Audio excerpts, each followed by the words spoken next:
네, 서동수의 글로벌 마켓 리더 메리츠증권 서동수 과장과 얘기를 나눠보도록 하겠습니다. 안녕하십니까? 네, 안녕하세요. 네. 자, 오늘 어떤 내용들 가지고 얘기를 이어갈지 저희가 이슈부터 확인을 해보도록 하겠습니다.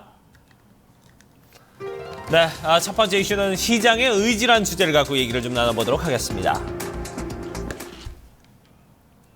네, 유럽의 ECB, 글쎄요, 일단은 뭐 기준금리 동결을 했고, 거기에다가 3월쯤에는 뭐 추가 양적 완화도 가능하지 않겠냐, 이런 부분에 대한 전망까지 나오고 있는 상황입니다. 그동안 참 우리가 일주일 내내 뭐 중국 가지고 유가 가지고 많이 시달렸었는데, 간만에 좀 그냥 그나마 좀, 괜찮은, 주제를 갖고 얘기를 나누는 것 같아요. 예, 뭐, 이번 주 한 주간 뭐 바닥을 잡아가는 데 있어서 상당히 좀 거친 한 주가 진행이 됐었습니다. 뭐 결국에는 뭔가 좀 희망적인 이 자산들의 가격의 상승으로 인해서 이번 주말은 조금 좀 마음을 편하게 하고 좀 넘어갈 수 있지 않겠느냐라는 생각이 좀 많이 드는데요. 다행히도 뭐 어제 미국 시장 뭐 반등을 하기도 했습니다만 유가 시장에서도 뭐 반등을 했고요. 어떠한 재료도 호재로 인식을 하지 못하는 굉장히 센티멘트가 상당히 무너진 장 속에서 뭐 유가 같은 경우는 뭐 리비아에서 뭐 내전이 일어났다는 이런 소식 때문에 뭐 유가가 한 5% 넘게 5% 가까이 올랐다라고 하는데요.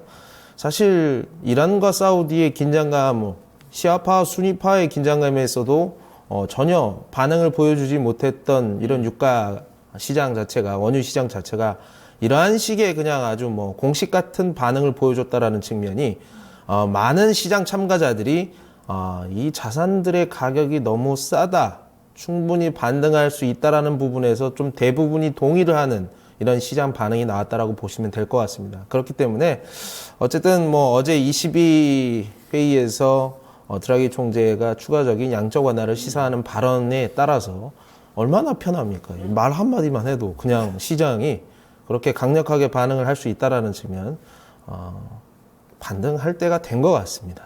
네. 어떻게 보면 일각에서는 뭐 드라기 총재가 워낙 립서비스가 좋아서 또 단행을 하지 않고 립서비스에 그치는 게 아니냐라는 불안감도 있긴 합니다만 일단은 이 같은 시장의 의지를 확인했다는 부분에 있어서 시장은 좀 환호한 게 아닐까 싶습니다. 간밤에 어떤 22 통화정책회의라던가 유가 반등, 물론 지속 여부는 아직까지 모르겠습니다만 그런 부분에 대한 외신 반응 어땠나요? 예, 일단 사실 뭐 유럽 시장이 어제는 드라기 총재의 발언으로 인해서 상당히 좀 강한 반등을 보이긴 했습니다만 유럽 시장 역시도 선진 시장인데도 불구하고 그리고 강력한 양적 완화를 지금 구사하고 있는 시장인데도 불구하고 상당히 좀 강한 하강 트렌드가 상당히 자리 잡고 있었던 것이 사실이었거든요. 네. 뭐 유럽 시장을 넘어서 뭐 유가의 불안이라든가 뭐 다 뻔합니다. 유가, 중국, 미국의 페드 금리 인상 이러한 것들이 잘 버무려져서 전 세계 자산 시장에 큰 하락 트렌드를 만들어냈는데 유럽 시장도 여기서 벗어나지는 못하는 상황에서 어제 드라기가 시장에 대한 모니터링을 확실히 잘하고 있다. 우리 다운 프레셔를 잘 인지를 하고 있으면서 이런 부분들이 현실적으로 우리에게 더욱더 다운사이드 리스크를 압력을 주게 되면 우리는 분명히 적극적으로 움직일 것이다라는 의지를 좀 보여줬었고요.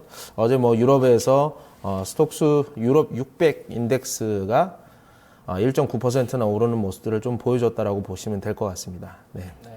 자, 이렇게, 지금 뭐 저희가 여러 가지 좀, 지표를 가지고 좀 얘기를 나눠보고 있는데, 결국 이제 3월에 이제 양적 완화가 되겠느냐, 안 되겠느냐, 이런 부분에 대해서, 일단 뭐 긍정적인 흐름으로 좀 가고 있는데, 외신에서도 좀 다들 좀 그렇게 다루고 있네요. 예, 뭐 CNN 머니에 따르면, 사실 유럽이 지난해 3분기 경제 성장률이 0.3%밖에 나오지 않을 정도로, 어떻게 보면 뭐 디플레이션 리스크에 빠져 있다라고 보실 수도 있을 것 같아요. 유가의 하락과 함께 여러 그냥 다운 트렌드 그냥 들어갔다라고 보시면 될 것 같고요. 이런 부분들을 다음 3월에 있을 22회의에서는 우리가 지금 펼치고 있는 양적 완화 정책에 대한 전면적인 검토를 한번 해볼 가능성이 충분히 있다라는 측면을 얘기했고요. There is no limit이라고 표현을 할 정도로 한계치 같은 거는 정해놓은 것이 없고 그 지나가는 그 과정을 지켜보면서 우리가 이런 부분들을 좀 수정을 할 수 있다라는 부분들을 얘기를 했습니다. 지난 12월에 사실 뭐 기간만 연장을 하는 부분들이 좀 시장에는 그 시장의 실망으로 다가왔다면 지금은 센티멘트가 많이 무너져 있는 상황에서 뭐 양과 질을 높일 수 있다라는 이러한 말 한마디로라도 충분히 좀 올라갈 수 있는 상황들. 금리 인하라든가 자산 매입들, 자산 매입을 뭐 확대한다라는 측면, 이러한 부분들이 좀 어느 정도 예측이 되는 부분들이고요. 어쨌든 이러한 것들이 뭐 사실 별거 아닌데도 불구하고 시장이 좀 좋게 반응을 한 것 같습니다. 네, 그만큼 그러니까 센티멘트가 많이 무너져 있던 시장에서 이 같은 호재성 발언이 더 크게 반응을 한 게 아닐까라는 생각이 듭니다. 그리고 또 하나의 호재를 반영한다면 일단 뭐 단연 유가가 아닐까 싶어요. 간밤에 좀 큰 폭으로 좀 반등에 나서는 모습. 지속성 여부에 대해서는 물론 많이 좀 아리송한 부분이 있습니다만 저가 매수세 좀 강하게 유입이 됐거든요. 이 부분은 어떻게 보셨나요? 뭐 어쨌든 뭐 최근 들어서 이머징 EM 자산의 통화들이 사실 뭐 강한 반등을 보인다기보다는 더 이상 추가의 하락을 더 이상 보여주지 않는다는 측면. 물론 원자재 국가 같은 경우에는 지속적으로 환율 하락이 계속 이루어지고 있는 부분들은 있긴 있습니다만 어쨌든 EM 자산이 이렇게 계속 반항을 하고 있는 가운데서 유가도 사실 EM 자산과 같이 뭐 원자재 그 국가의 통화들 가치와 같이 함께 계속 가라앉았다라는 얘기죠. 근데 이러한 부분들 뭐 드라기 총재의 립 서비스와 그리고 뭐 내전 관련된 리비아 내전 관련된 이러한 뉴스로 인해서 좀 반응을 보여줬다라는 것은 좀 의미 있는 반응이다라고 좀 보시면 될 것 같습니다.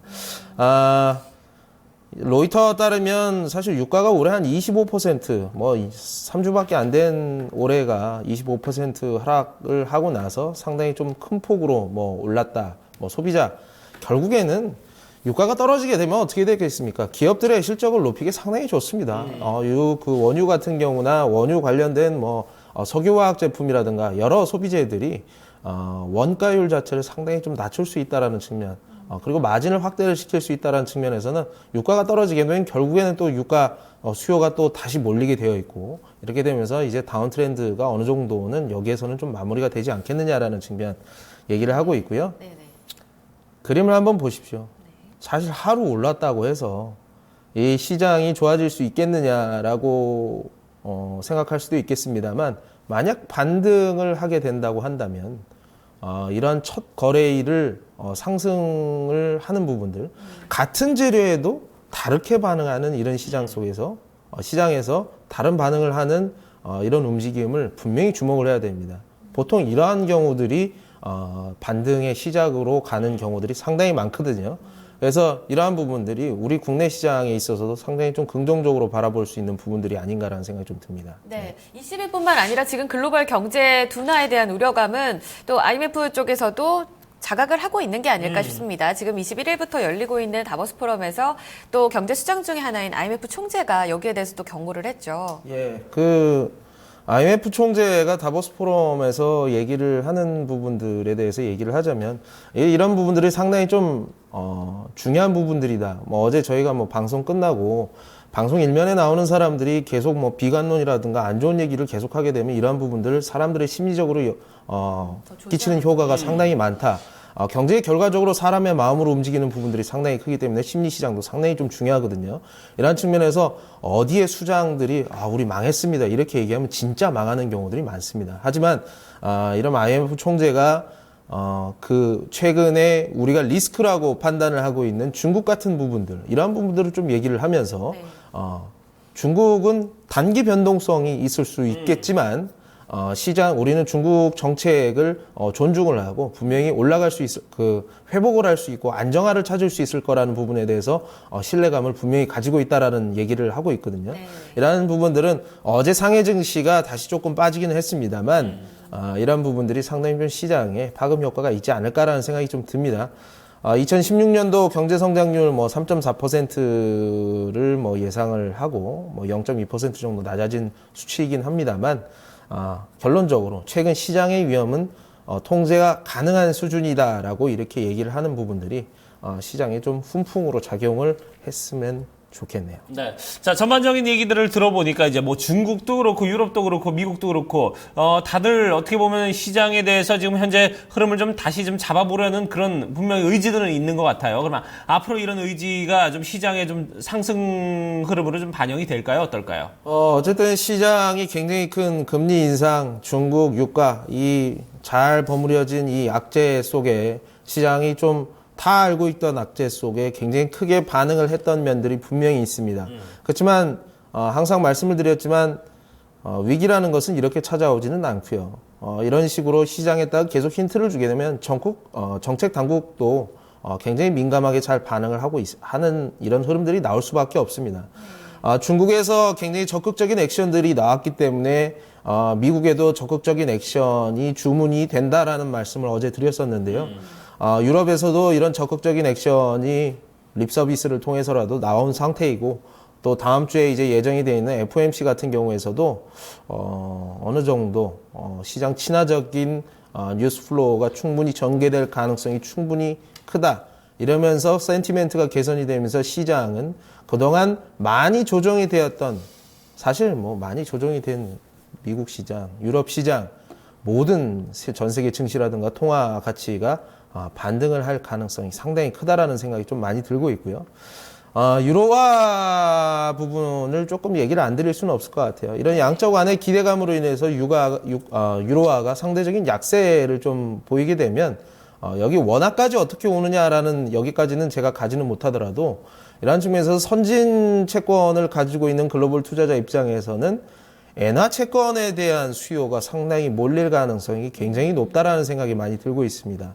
이미 많이 싸져 있는 부분들이 강세로 전환을 하는 부분들이기 때문에 엔화 채권을 사는 데 있어서는 상당히 좀 부담감이 굉장히 덜할 수 있다. 그리고 대안이 별로 없다라는 측면을 생각해 봤을 때 엔화의 단기적인 강세가 좀 이어지면서 상대적인 원화의 약세가 좀 부각될 가능성이 높다. 국내 증시에 유리하다라는 얘기고요. 엔화 매출을 가지고 있는 기업이 왜 유리할 수 있다라는 얘기를 계속 드리는 겁니다. 이런 환경에 대해서 기관들도 상당히 좀 많이 요즘에 눈여겨보고 있는 부분들 엔터 산업 다시 한번 보셨으면 좋겠고요. 네. 시장은 어제 기도와 함께 좋아지는 부분들이 확인이 되고 있습니다. 네. 걱정 그만 좀 하셔도 되겠습니다. 네. 시장 안정화 국면에 접어들고 있습니다. 여러모로 각국에서 어떤 시장을 안정시키기 위한 의지를 확인할 수가 있었고요. 이런 부분들은 올해 어떤 상승 트리거로 충분히 작용할 수 있다는 의견이었습니다. 전략 다시 한번 참고해 주시길 바라겠습니다. 말씀 여기서 정리하도록 하죠. 메리츠정금증권 서정수 과장과 함께했습니다. 감사합니다, 과장님. 네, 고맙습니다. 감사합니다.